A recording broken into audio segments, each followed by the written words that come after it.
ಕಾಂಗ್ರೆಸ್ ಅಬ್ಬರದ ಪ್ರಚಾರವನ್ನ ಮಾಡ್ತು. ಬಿಸಿಲಿನ ತಾಪ ಏರಿದಂತೆ ಕಾಂಗ್ರೆಸ್ನ ಪ್ರಚಾರದ ಭರಾಟೆ ಕೂಡ ಏರ್ತಾ ಇದೆ.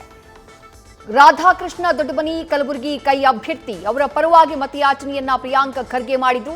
ಕಾಂಗ್ರೆಸ್ ಗೆದ್ರೆ ಜಿಲ್ಲೆಯ ಅಭಿವೃದ್ಧಿಯನ್ನ ಮಾಡ್ತೀವಿ, ಕಲಬುರಗಿಯಲ್ಲಿ ಸಚಿವ ಪ್ರಿಯಾಂಕ ಖರ್ಗೆ ಅವರು ಕೊಟ್ಟಿರುವಂತಹ ಹೇಳಿಕೆ ಇದು.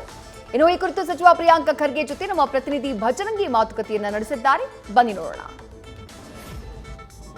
ಮಾಡೋದಕ್ಕಾಗಿ ಕಾಂಗ್ರೆಸ್ ಪಣ ತೊಟ್ಟಿದೆ. ಈಗಾಗಲೇ ಬಿಸಿಲಿನ ತಾಪ ಇರದಂತೆ ಕಾಂಗ್ರೆಸ್ ಅಭ್ಯರ್ಥಿ ರಾಧಾಕೃಷ್ಣ ದೊಡ್ಡಮನಿ ಅವರ ಪ್ರಚಾರದ ಭರಾಟೆ ಕೂಡ ಜೋರಾಗಿದೆ. ಅದರಲ್ಲೂ ಕೂಡ ವಿಶೇಷವಾಗಿ ಮುಂದಿನ 5 ವರ್ಷಗಳಲ್ಲಿ ಕಲಬುರಗಿನ ಯಾವ ರೀತಿ ಅಭಿವೃದ್ಧಿ ಮಾಡಬೇಕು ಅಂತ ನವ ಕಲಬುರಗಿ ಹೊಸ ಸಂಕಲ್ಪ ಕಲಬುರಗಿ ನೆಕ್ಸ್ಟ್ ಅನ್ನುವಂಥ ಕೈಪಿಡಿ ಕೂಡ ಇವತ್ತು ಕಾಂಗ್ರೆಸ್ ಬಿಡುಗಡೆ ಮಾಡಿದೆ. ಈ ಬಗ್ಗೆ ಮಾತಾಡೋದಕ್ಕೆ ನಮ್ಮ ಜೊತೆಗೆ ಖುದ್ದು ಸಚಿವ ಪ್ರಿಯಾಂಕ್ ಖರ್ಗೆ ಅವರನ್ನು ಮಾತಾಡಿಸ್ತಾ ಹೋಗ್ತೀನಿ. ಸರ್, ಈಗ ಒಂದು ಕಡೆಗೆ ಇನ್ನೂ ಕೇವಲ 2 ದಿನ ಪ್ರಚಾರದ ಇದೆ, ಒಂದು ಕಡೆ ಅಬ್ಬರದ ಪ್ರಚಾರ, ಯಾವ ರೀತಿ ರೆಸ್ಪಾನ್ಸ್ ಸಿಗ್ತಾ ಇದೆ? ಅದರಲ್ಲೂ ಕೂಡ ವಿಶೇಷವಾಗಿ ಮಹಿಳೆಯರು ಸಾಕಷ್ಟು ಕಾಂಗ್ರೆಸ್ ಅಭ್ಯರ್ಥಿಗೆ ಸಪೋರ್ಟ್ ಮಾಡ್ತಾರೆ ಕಂಡು ಬರ್ತಾ ಇದೆ.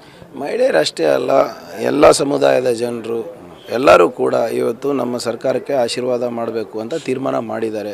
ಈ 5 ಗ್ಯಾರಂಟಿಗಳಿಂದ ಕುಟುಂಬಗಳಿಗೆ ಆರ್ಥಿಕ ಸ್ಥಿರತೆ ಸಿಕ್ಕಿದೆ, ನೆಮ್ಮದಿಯ ಬದುಕು ಸಿಗ್ತಾ ಇದೆ, ಒಂದು ಸ್ವಾಭಿಮಾನದ ಬದುಕು ಸಿಗ್ತಾ ಇದೆ. ಮತ್ತು ತುಳಿತಕ್ಕೆ ಒಳಗಾಗಿರುವಂಥ ಜನರು ಇವತ್ತು ಸಮಾಜದ ಮುಖ್ಯವಾಹಿನಿಗೆ ಬಂದು ಯಾರ ಹತ್ರನೂ ಕೈ ಚಾಚಲಾರದೆ ಇವತ್ತು ಜೀವನ ನಡೆಸ್ತಾ ಇದ್ದಾರೆ.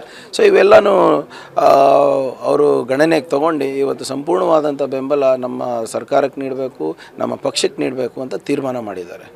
ರಾಧಾಕೃಷ್ಣ ಸಾಹೇಬರು ಇಷ್ಟು ವರ್ಷ ಖರ್ಗೆ ಸಾಹೇಬರೊಂದಿಗೆ ಹಿನ್ನೆಲೆಯಾಗಿ ಎಲೆಮರೆಕಾಯಿ ಕಲಬುರಗಿ ಅಭಿವೃದ್ಧಿಗೆ ಸಾಕಷ್ಟು ಶ್ರಮಿಸರು ಅನ್ನುವಂಥ ಮಾತು ಕೇಳಿ ಬರ್ತದೆ. ಇವತ್ತು ಒಂದು ಕೈಪಿಡು ಬಿಡುಗಡೆ ಮಾಡಿದ್ದೀರಿ. 5 ವರ್ಷ ಯಾವ ರೀತಿ ಯೋಜನೆಗಳು ಹಾಕ್ಕೊಂಡಿದ್ದೀರಿ ಅಂತ ಅದೆಲ್ಲ ರೆಡಿ ಮಾಡಿದ್ರೆ ಏನು ಪ್ರಮುಖವಾಗಿ ಯಾವುದಕ್ಕೆ ಆದ್ಯತೆ ಹೆಚ್ಚಾಗಿ ಕೊಡ್ತೀವಿ? ನೋಡಿ, ಈಗ ತಾವು ನಮ್ಮ ಕಲಬುರಗಿ ನೆಕ್ಸ್ಟ್ ಕೈಪಿಡಿಯನ್ನು ನೋಡಿದ್ರೆ ಅದು ಯಾವುದೋ ಒಂದು 50 ವರ್ಷದ ವಿಷನ್ ಮ್ಯಾಪ್ ಅಲ್ಲ, ಒಂದು ಮುಂದಿನ 5 ವರ್ಷದ ನೀಲಿ ನಕ್ಷೆ, ಒಂದು ಬ್ಲೂ ಪ್ರಿಂಟು. ಎಲ್ಲ ವಲಯದಲ್ಲೂ ಕೂಡ ಒಂದು 3-4 ಅಂಶಗಳನ್ನು ಯಾವುದು ಸಾಧ್ಯ ಆಗುತ್ತೆ ಮಾಡಲಿಕ್ಕೆ ಅದನ್ನು ನಾವು ಮಾಡ್ತಾಯಿದ್ದೀವಿ. ಮತ್ತು ವಿಶೇಷವಾಗಿ ಇದರಲ್ಲಿ ಏನು ಭಾಳ ಸ್ಪೆಸಿಫಿಕ್ ಆಗಿ ಸಣ್ಣ ಹೆಜ್ಜೆ ಸಾರ್ಥಕ ಸಾಧನೆಗಳು ಅಂದ್ಬಿಟ್ಟು, ಅಂದರೆ ಸ್ಮಾಲ್ ಇಂಟರ್ವೆನ್ಷನ್ಸು, ಎನ್ಹ್ಯಾನ್ಸ್ಮೆಂಟ್ಸ್ ಪಬ್ಲಿಕ್ ಇನ್ಫ್ರಾಸ್ಟ್ರಕ್ಚರ್ನಲ್ಲಿ. ಇದರಿಂದ ಈ ಇಂಟರ್ವೆನ್ಷನ್ಸಿಂದ, ಎಕನಾಮಿಕ್ ಇಂಟರ್ವೆನ್ಷನ್ಸು, ಬಜೆಟ್ ಇಂಟರ್ವೆನ್ಷನ್ಸಿಂದ ನಮ್ಮ ಯುವ ಸಮುದಾಯಕ್ಕೆ ಎಂಪವರ್ಮೆಂಟ್ ಆಗಬೇಕು, ಒಂದು ಸಶಕ್ತರಾಗಬೇಕು ಅಂದ್ಬಿಟ್ಟು ಒಂದು ಪ್ರಾಮಾಣಿಕ ಪ್ರಯತ್ನ. ಕ್ರೀಡೆ ಇರ್ಬೋದು, ನಿಮ್ಮ ಕೃಷಿ ಇರ್ಬೋದು, ಪ್ರವಾಸೋದ್ಯಮ ಇರ್ಬೋದು, ಎಲ್ಲ ವಲಯದಲ್ಲೂ ಕೂಡ ಸಣ್ಣ ಸಣ್ಣ ಕೆಲಸ ಮಾಡಿ ದೊಡ್ಡ ಸಾಧನೆಗಳು ಮಾಡುವಂಥ ಒಂದು ಕೈಪಿಡಿ ಇವತ್ತನ್ನು ಬಿಡುಗಡೆ ಮಾಡಿದ್ದೀವಿ. ಈ ಜೂನ್ ಆದಮೇಲೆ ಯಾವಾಗ ಅವರು ಲೋಕಸಭಾಗೆ ಆರಿಸಿ ಬರ್ತಾರೆ, ಎಲ್ಲ ತಜ್ಞರನ್ನು ಕರೆಸಿ ಈಗಾಗಲೇ ಕನ್ಸಲ್ಟ್ ಮಾಡಿದ್ದಾರೆ. ಅವರೇ ಕನ್ಸಲ್ಟ್ ಮಾಡಿ ಅವ್ರ ಜೊತೆ ಪಬ್ಲಿಕ್ ಕನ್ಸಲ್ಟೇಷನ್ ಕೂಡ ಮಾಡಿ, both experts as well as ಪಬ್ಲಿಕ್ಗೆ ಕನ್ಸಲ್ಟ್ ಮಾಡಿ ಈ ಕೈಪಿಡಿ ಮಾಡಿರೋದು.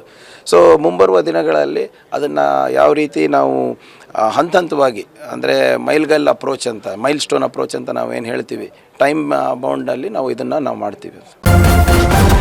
ನ್ಯೂಸ್ ಫಸ್ಟ್, ನಿರ್ಭೀತಿಯಿಂದ ನಿಮ್ಮ ಪರವಾಗಿ.